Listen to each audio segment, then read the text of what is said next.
حضرت قبلہ شاہ مرزا آغا محمد لکھنوی جبل پوری رحمۃ اللہ علیہ کی ولادت تذکرہ صوفیہ کرام کے مطابق 1247 ہجری بمطابق 1831 مارچ کو اودھ کے تاریخی شہر لکھنؤ کے محلہ مشکن میں ہوئی۔ تذکرہ صوفیہ اور یادگاری نظامی میں حضرت شاہ آغا رحمۃ اللہ علیہ کی تفصیلات درج ہیں۔ حضرت شاہ آغا رحمۃ اللہ علیہ نے جس گھرانے میں آنکھ کھولی وہ گھرانہ حضرت سیدنا مولا علی شیر خدا رضی اللہ تعالیٰ عنہ کا تھا۔ شریعت کی پاسداری تھی، اہل بیت اطہار کی محبت آپ کو ورثے میں ملی تھی، اور بچپن میں ہی اس محبت نے آپ کو ایسا گرویدہ کیا کہ زندگی بھر اس کی زلف گرزیر سے باہر نہ نکل سکی۔ جبل پور کی صدر میں آپ نے قیام کیا، اور صدر میں ہی آپ کی تعمیر کردہ جامع مسجد بھی موجود ہے۔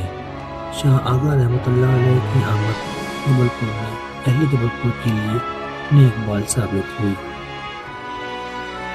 آپ نے ایک عرصے تک یہاں پر آپ کا آستانہ اجازت کی، اور 13 ذوالقعدہ 1334 ہجری بمطابق 17 اگست 1918 کو آپ نے اس دار فانی سے پردہ فرما لیا، اور آپ کو اسی مقام پر سپرد خاک کیا گیا۔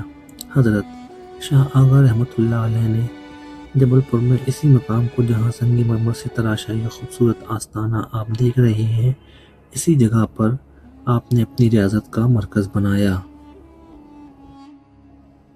اسی مقام سے قرآن و سنت کی روشنی میں انسانیت کی سربلندی کا وہ کارنامہ انجام دیا تھا جس کی معنویت میں روز بروز اضافہ ہوتا جا رہا ہے۔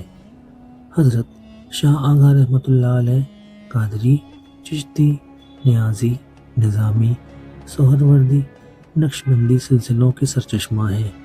حضرت شاہ آغا رحمۃ اللہ علیہ کا تعلق سلسلہ قادریہ میں 15 واسطوں سے حضرت شیخ عبدالقادر جیلانی، غوث اعظم دستگیر، پیران پیر، بڑے پیر سرکار رحمۃ اللہ علیہ تک پہنچتا ہے، جبکہ سلسلہ چشت و سنجر میں 19 واسطوں سے آپ کا سلسلہ حضرت سیدنا خواجہ معین الدین حسن چشتی فاضل اجمیر شریف تک پہنچتا ہے۔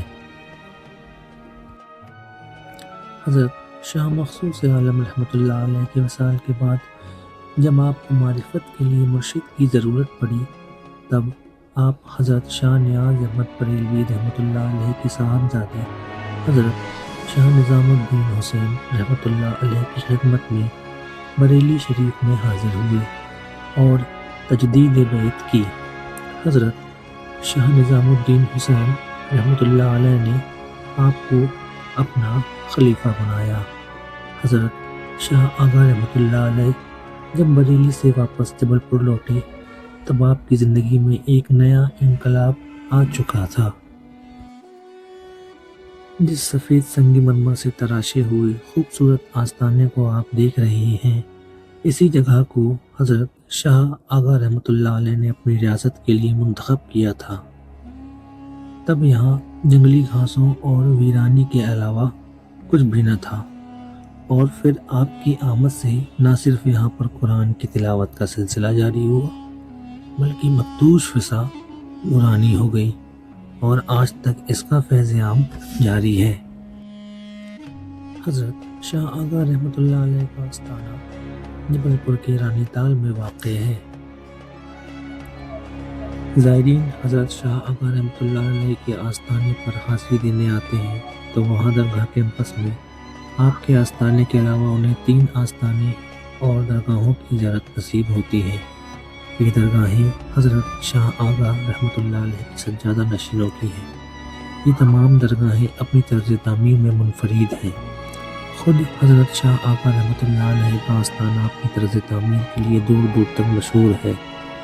اس آستانے کی نئی تعمیر 21ویں صدی کے اوائل میں شروع کی گئی تھی، اور اسی طرز تعمیر پر آستانہ عالیہ کو بنایا گیا جو اس کی قدیم طرز تعمیر ہے۔ آستانے کو مکرانہ کے سنگ تراشوں نے سفید سنگ مرمر سے 3 سال کی سخت محنت کے بعد بنایا۔ اس آستانے میں گنبد خاص کے علاوہ 12 چھوٹے مینار بھی بنائے گئے ہیں اور ہر مینار کی کاریگری کو ایک دوسرے سے مختلف رکھا گیا ہے۔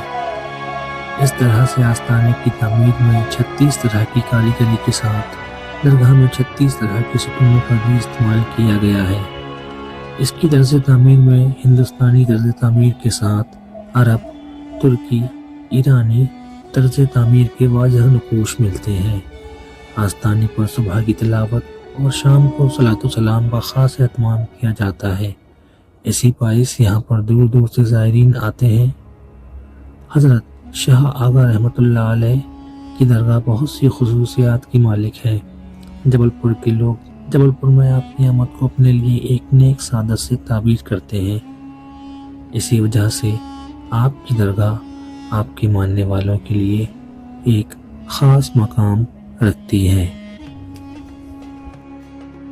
آپ یہ ویڈیو کس اسٹیٹ کے کس شہر سے دیکھ رہے ہیں؟ برائے مہربانی کمنٹ باکس میں ضرور بتائیے تاکہ مجھے معلوم چل سکے کہ میری ویڈیو کہاں کہاں تک پہنچی ہے۔ اگر آپ چینل میں نئے ہیں تو چینل کو سبسکرائب کر لیجئے، ویڈیو کو لائک کریے، شیئر کریے، چینل کے بیل آئیکن کو دبا دیجئے تاکہ آنے والے وقت میں میری لیٹسٹ ویڈیو کی نوٹیفیکیشن آپ تک آسانی سے پہنچ سکے۔